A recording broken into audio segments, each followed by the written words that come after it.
After the end of World War II, the world was split into two, East and West. This marked the beginning of the era called the Cold War.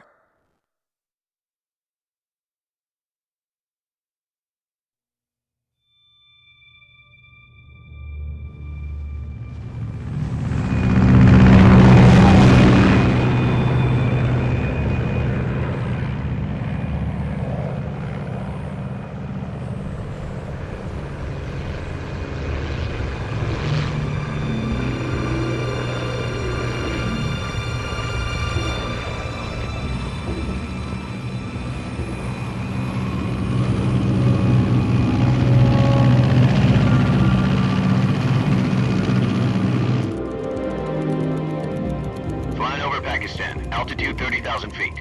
Approaching Soviet airspace. 20 minutes to drop off. Commencing internal depressurization. Equipment check. Arm main parachute. All right. You ready to go? Drop zone still showing a high pressure mass. Cav okay. Good. We've got high visibility.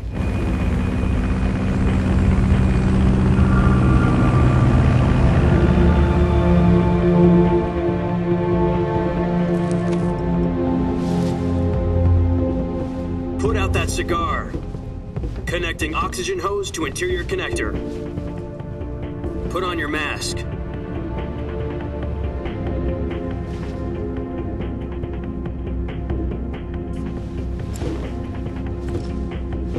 Does this panty waste know what he's doing? Approaching release point. 10 minutes to drop off. Hey, are you deaf? He said put out the cigar and put on your mask.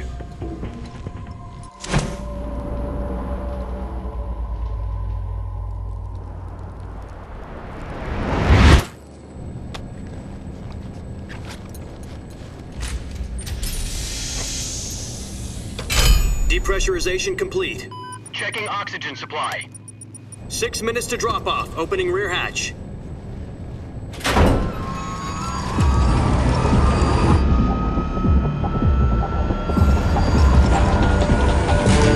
Sunrise.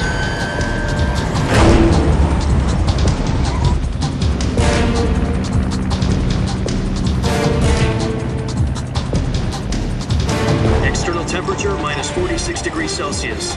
2 minutes to drop off. Stand up. You'll be falling at 130 miles per hour. Try not to get frostbite from the wind chill. 1 minute to drop off. Move to the rear. Activate bailout model. This is one for the history books. The world's first halo jump. 10 seconds to drop off. Stand by. Status okay. All green. Prepare for drop off. Countdown. 5, 4, 3, 2, 1. Spread your wings And fly. God be with you.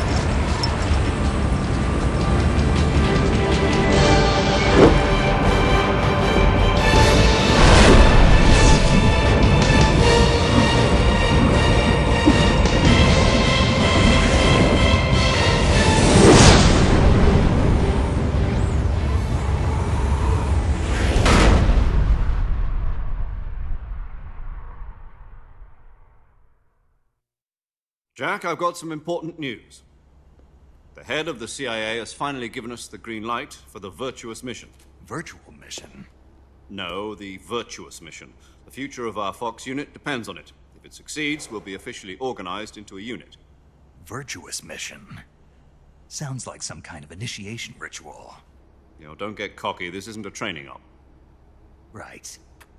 So what exactly is this wonderful mission? Well, about 2 years ago, a certain Soviet scientist requested asylum in the West through one of our moles. His name is Nikolai Stepanovich Sokolov.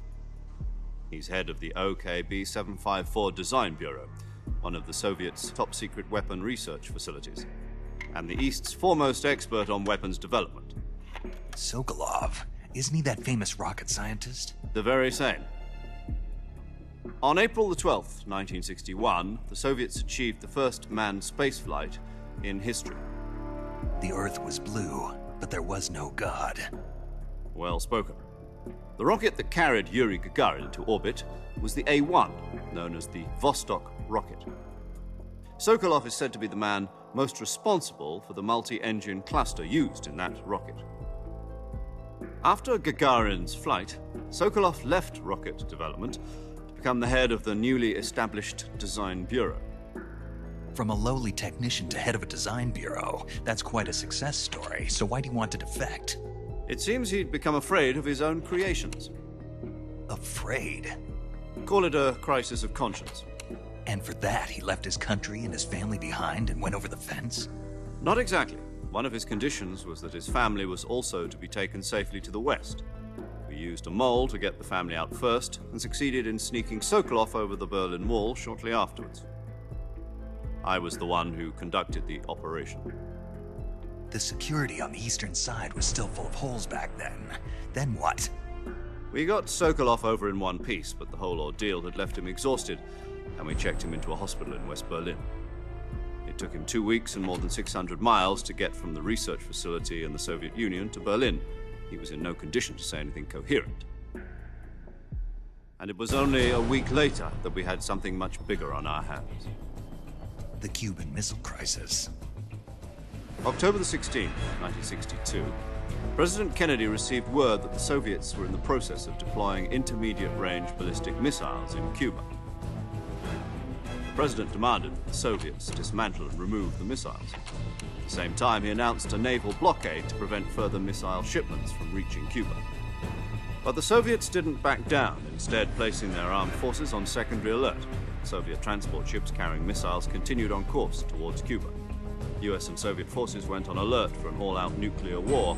Frantic negotiations were conducted through the UN's Emergency Security Council and unofficial channels to end the hair-trigger standoff. Finally, on October the 28th, the Soviet Union agreed to remove its missiles from Cuba, and so the world avoided a nuclear holocaust. But in order to get the Soviets to pull their missiles out, we had to make a deal. You mean the one where the US agreed to remove its IRBMs from Turkey? No. The Jupiter IRBMs deployed in Turkey were obsolete, and we were going to get rid of them anyway. They had no strategic value whatsoever to either the US or the Russians. The Turkey deal was a ruse, a cover story that was fed to the other intelligence agencies around the world. So what did the Russians really want? Sokolov. They wanted us to return Sokolov.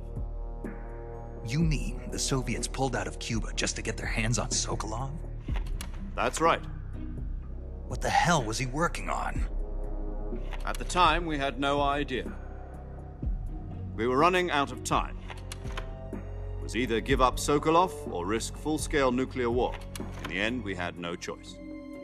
President Kennedy gave in to Khrushchev's demand. The next day, I got Sokolov out of the hospital, handing him over to agents on the eastern side. Sokolov kept on screaming, "Save me," until he disappeared from my sight. Then, a month ago, we received some new information from one of our moles. About Sokolov? Yes. He was taken back to the research facility and forced to continue working on the weapon in question under KGB supervision. What's more, it's on the verge of completion. So what kind of weapon is it? Something to do with space rockets? No, missiles. Same technology. I guess you're right. We don't know the details, but it appears to be a new kind of nuclear device. For half a year now, the Soviets have been conducting frequent nuclear tests at Semipalatinsk. Something to do with the weapon, I assume. We're talking about a secret weapon so big that Khrushchev was ready to pull out of Cuba to get it back. Is Sokolov still in the facility? No. According to our intelligence, he's in Selinoyarsk, a place in the mountains about 3 miles to the west that's known as the Virgin Cliffs. The Virgin Cliffs. Nice name for a virtuous mission. They moved him there just recently. Why? Apparently, they're conducting a field test of the weapon, but it's our best chance to get him back. This mission would never have been possible if he was still in the research facility. This is our last chance. Sokolov must have known that too when he contacted us.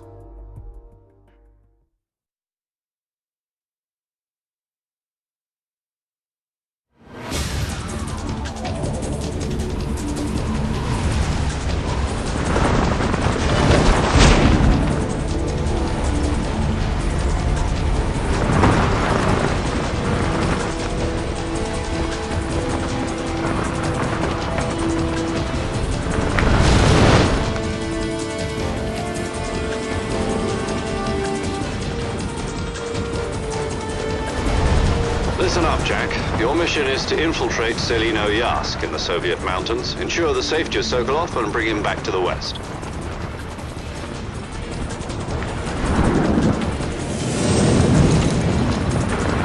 If we don't get Sokolov back before that weapon is complete, we'll be facing a major crisis. The clock is ticking.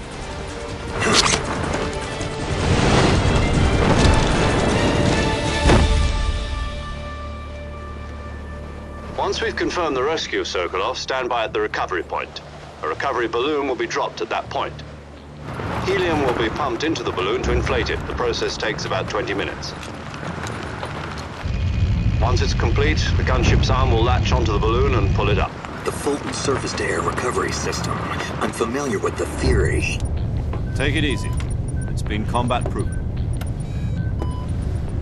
Do you think Sokolov is up to it? The shock will be less than during a parachute jump, and the arm can handle up to 500 pounds.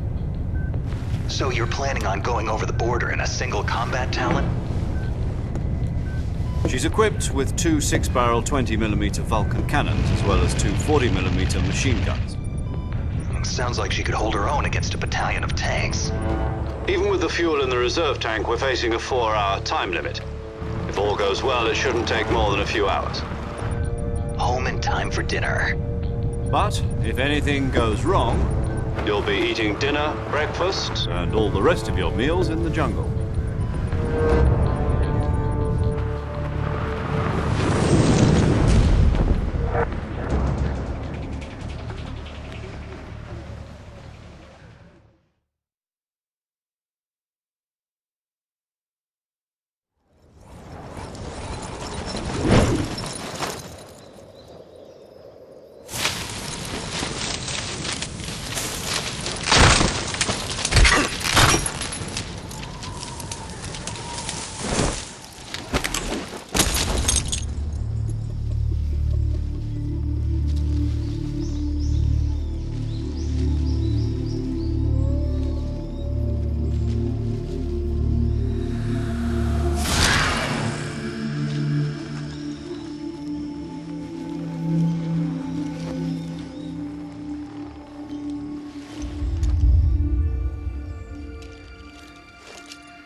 Do you copy? You're already in enemy territory, and somebody might be listening in. From here on out, we'll be using code names to refer to each other. Your code name for this mission will be Naked Snake. I'll be referring to you as Snake from now on. You're not to mention your real name. Snake? What, you don't like snakes? What do you mean? Well, you've eaten one before, haven't you? In survival training. I'm glad to hear that. I don't know if I'd ever order one in a restaurant, but... Be careful, you might not have a choice. What about you, Major? What should I call you? Let's see. I'll be Tom. Call me Major Tom. This will be a sneaking mission. You must not be seen by the enemy. You must leave no trace of your presence. Is that clear? This kind of infiltration is the Fox unit's speciality. In other words, weapons and equipment are procured on site. That goes for food as well. You're completely naked, just as your name implies. Great. Now I see why you asked me if I like snakes. I suppose calling me Snake was your idea of a joke, too. No. There's a good reason for that. I'll tell you later when the time is right. Gotcha. Getting back to the subject, how exactly am I supposed to feed myself? You've been issued a knife and a tranquilizer gun. Use them to hunt for food. You'll also find some medical supplies in your backpack. Yeah, about the backpack. I lost it in a tree on the way down. I see. Well, you'd better go back and get it then. You know where it is? No problem. I can see it from here. It's stuck on a branch. To climb a tree, stand in front of a tree that's covered in ivy and press the action button. I'll be monitoring your progress over the radio. We can't risk violating Soviet airspace, but I'll be in the gunship. My frequency is 140.85. I'll give you a call if I need to talk to you. If you need to talk to me, use the send function. Okay, Snake, go get your backpack.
I see you've retrieved your backpack, Snake.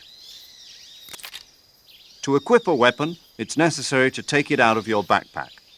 In the survival viewer, choose Weapon from the backpack. Your available weapons will be displayed in a window in the upper left. From that list, choose the weapon you want to equip and press the Enter button. For other equipped items, just do the same thing from Item. Got it. Use the survival viewer backpack. Yep, that's right. Survival is fundamental to this mission. After you've been out in the field for a while, your stamina will start to drop. If your stamina gets too low, it'll affect your performance. You won't be able to shoot accurately, for example, and your wounds won't heal as smoothly. Keep an eye on your stamina so you don't run out. To recover lost stamina, you can hunt for local flora and fauna. You can use either your tranquilizer gun or your knife to hunt. My only weapon is a Mark 22 Hush Puppy tranquilizer gun? That's right. It's been fitted with its own suppressor. However, the suppressor will deteriorate every time you fire. Once its durability reaches 0, the noise suppression effect will be gone. So don't get too trigger-happy with it. The suppressor's durability is shown in the icon. Any weapons and equipment beyond what you're carrying now, you'll have to find as you go. I have to find my own weapons and equipment? Whose crazy idea was this anyway? Solo covert actions are standard Fox operating procedure. You can't leave any traces of your presence. No weapons, equipment, footprints, sweat, or bodily waste. The same goes for bullets and cartridges, too. Your presence in enemy territory is already a violation of international conventions of warfare. There aren't supposed to be any American soldiers in Russia. It could spark an international incident. You can't let anyone see you. You can't let the enemy know you're there. This is a stealth mission. You're a ghost, Snake, in every sense of the word. And there'll be no rescue if you're captured. The military and US government will deny any involvement in the affair. Then I'll just have to take care of myself, huh? I'm afraid so. You've been given a fake death pill for that purpose. SIS guidelines stipulate that soldiers on covert ops like this one be issued a potassium cyanide capsule. Tape it to your body so you can take it when you need to. How generous of you. Use it if you're taken prisoner by the enemy. It'll send you into a state of false death for a short time. Fooling them into thinking that I'm really dead. So how do I come back to life? Just take the revival pill. You mean that thing they put in my tooth before the mission? That's the one. But be careful. If you remain in a state of false death for too long, nothing will be able to bring you back. Remember that. I'll keep it in mind. You said this was a solo mission, right? Right. I guess that means I can't count on any reinforcements. Correct. The mission rests entirely in your hands. A real one-man army. Relax. There's a support team ready to back you up over the radio. Who? I'll introduce them to you. This time, survival is of utmost importance. The first member of the support team will be in charge of monitoring your physical condition, acting as a medic, so to speak, as well as recording your mission data. She's a member of Fox as well, and she's here on the gunship with me. She? Hello, Snake. I'm paramedic. Nice to meet you. Paramedic. As in a medic who comes in by parachute. Aren't you going to tell me your real name? Are you going to tell me yours, Mr. Snake? My name, huh? It's John Doe. And they call you Jack for short. You're a regular Captain Nemo. A name means nothing on the battlefield. After a week, no one has a name. What's your name? Jane Doe. Very funny. I wasn't joking, but I'll tell you my name only if you manage to make it back alive. My frequency is 145.73. She's also in charge of recording your mission data. Whenever you want to save, send a message over the reserved save frequency, 140.96. So saving lets me record my mission data. That's right. It also records the state of your health. Good to know. There's one more person I want to introduce you to, Snake. Huh? Speaking of snakes, you remember the boss, don't you? A legendary soldier and your mentor. Actually, it was the boss that got the DCI's authorization in the first place. She's going to be serving as Fox's mission advisor. The boss is? She also helped me plan this mission. She and I were at SAS together. Jack, is that you? How many years has it been? Boss? That's right. It's me. Talk to me. Let me hear your voice. It's been 5 years, 72 days, and 18 hours. You've lost weight. You can tell just by the sound of my voice. Of course I can. I know all about you. Really? Well, I don't know anything about you. What's that supposed to mean? Why'd you disappear on me all of a sudden? I was on a top-secret mission. You didn't need me anymore. But there were still so many things I wanted you to teach me. No, I taught you everything you needed to know about fighting techniques. I taught you all I could. The rest you needed to learn on your own. Techniques, sure. But what about how to think like a soldier? How to think like a soldier? I can't teach you that. A soldier needs to be strong in spirit, body, and technique. And the only thing you can learn from someone else is technique. In fact, technique doesn't even matter. What's most important is spirit.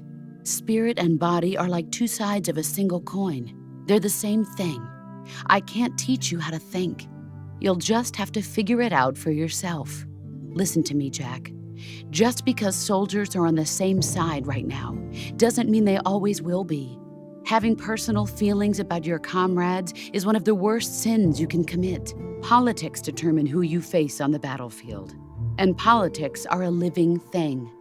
They change along with the times. Yesterday's good might be tomorrow's evil. Is that why you abandoned me? No, it had nothing to do with you. I already told you, Jack. I was on a top-secret mission. A soldier has to follow whatever orders he's given. It's not his place to question why. But you're looking for a reason to fight. You're a natural-born fighter, but you're not quite a soldier. A soldier is a political tool, nothing more. That's doubly true if he's a career soldier. Right and wrong have no place in his mission. He has no enemies and no friends. Only the mission. You follow the orders you're given. That's what being a soldier is.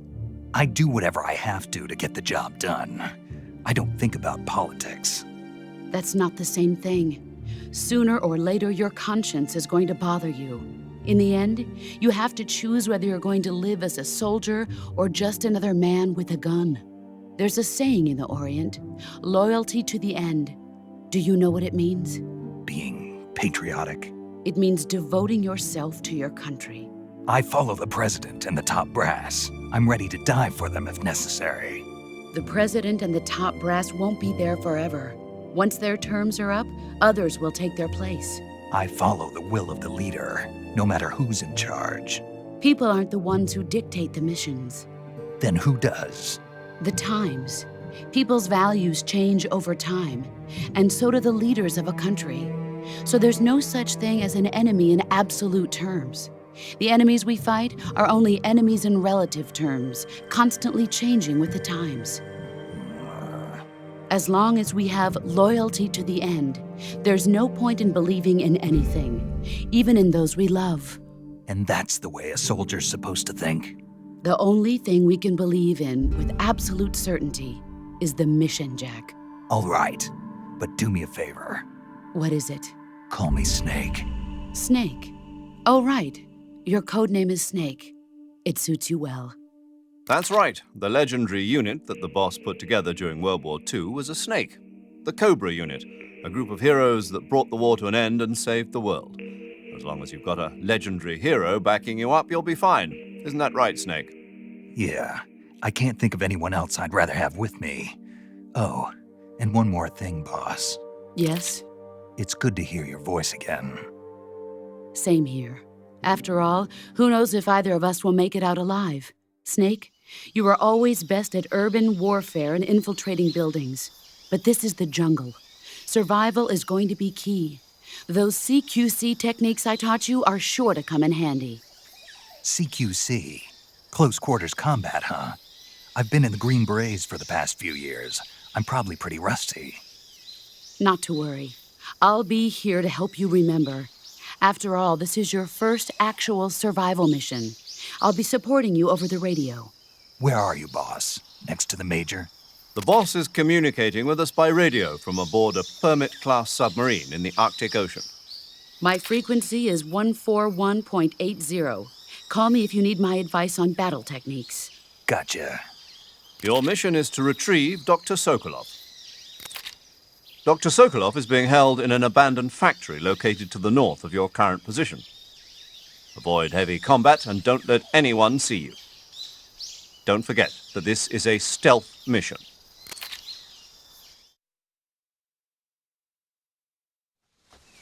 Snake, try to remember some of the basics of CQC.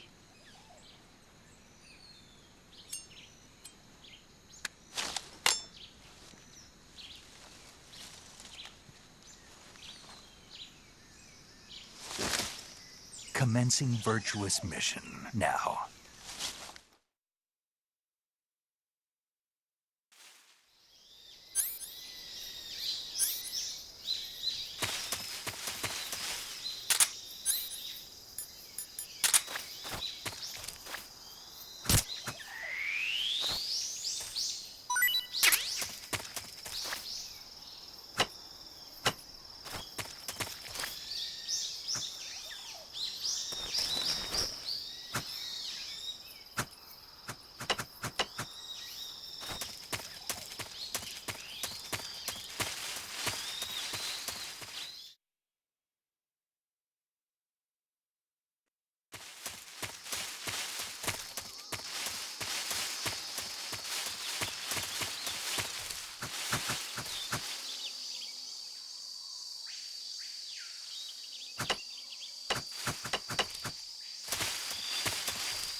Major, I've spotted 2 enemy soldiers. They're probably KGB troops sent to guard Sokolov. AK-47s and grenades.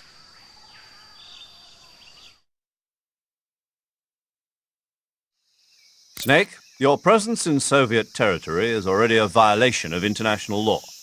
We can't let the Kremlin find out that the CIA and the American government are involved. Contact with the enemy is strictly prohibited. Don't engage them in battle either.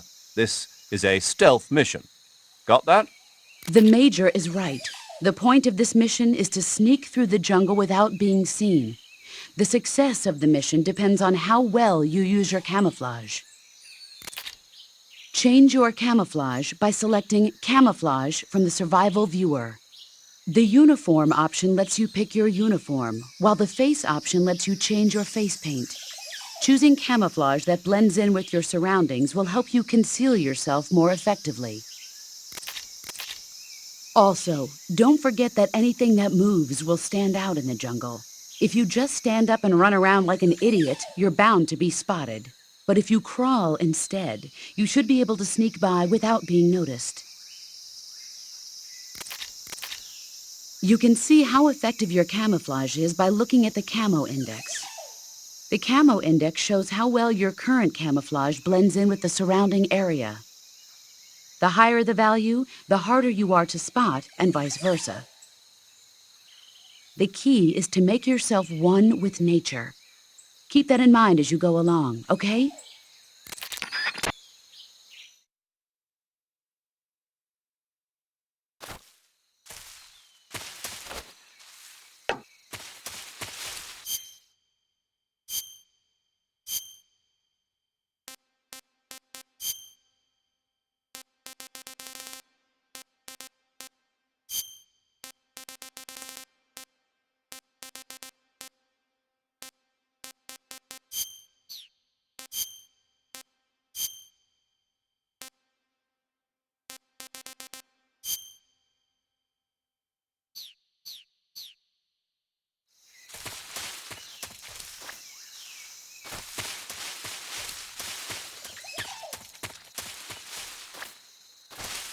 What the?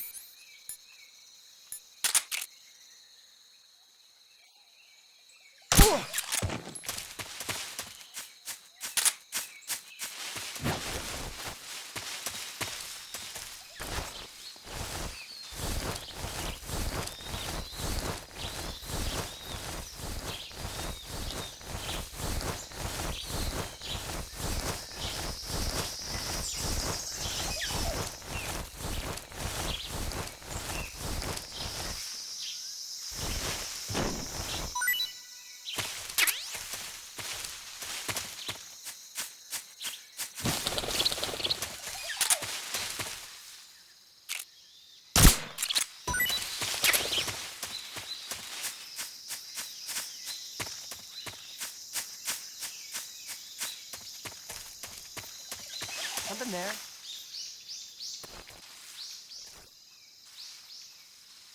I must be seeing things.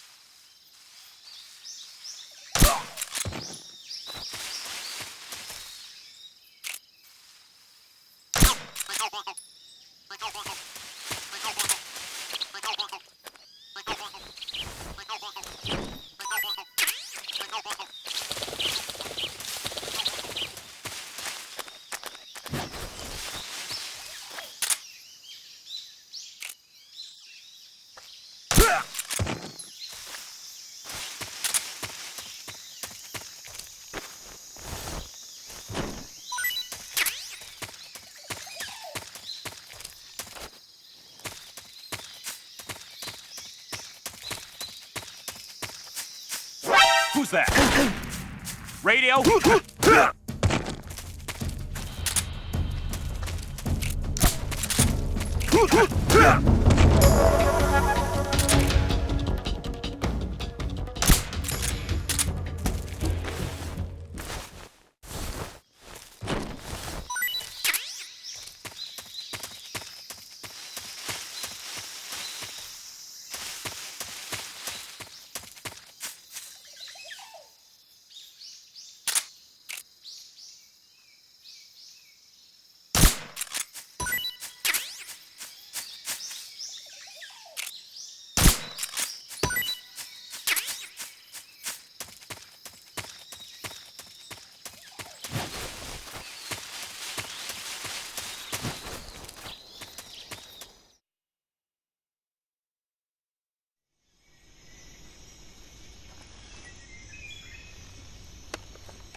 I hear something.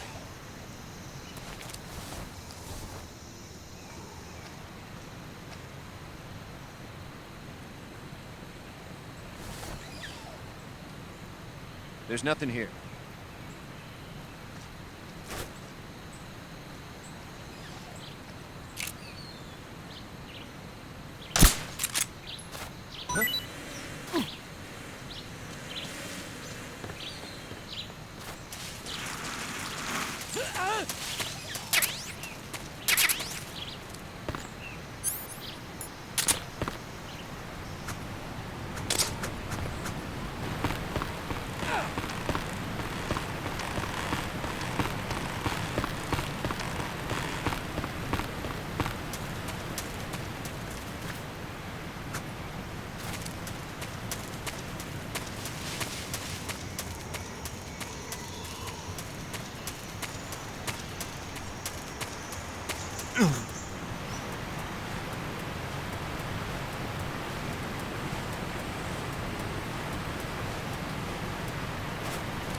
Major, I've reached the abandoned factory where Sokolov is supposedly being held.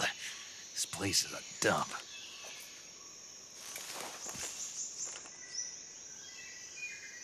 I can't see Sokolov from here. The security is pretty tight. There are sentries posted around the perimeter. I wonder how many are inside.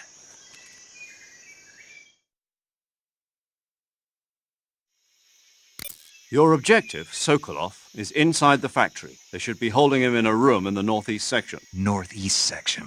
Got it. Be careful. Your mission is to bring Sokolov back alive. He must not be exposed to any kind of danger. Do not approach Sokolov while in the alert phase. Right. Oh, and one more thing, Snake. You mean there's more?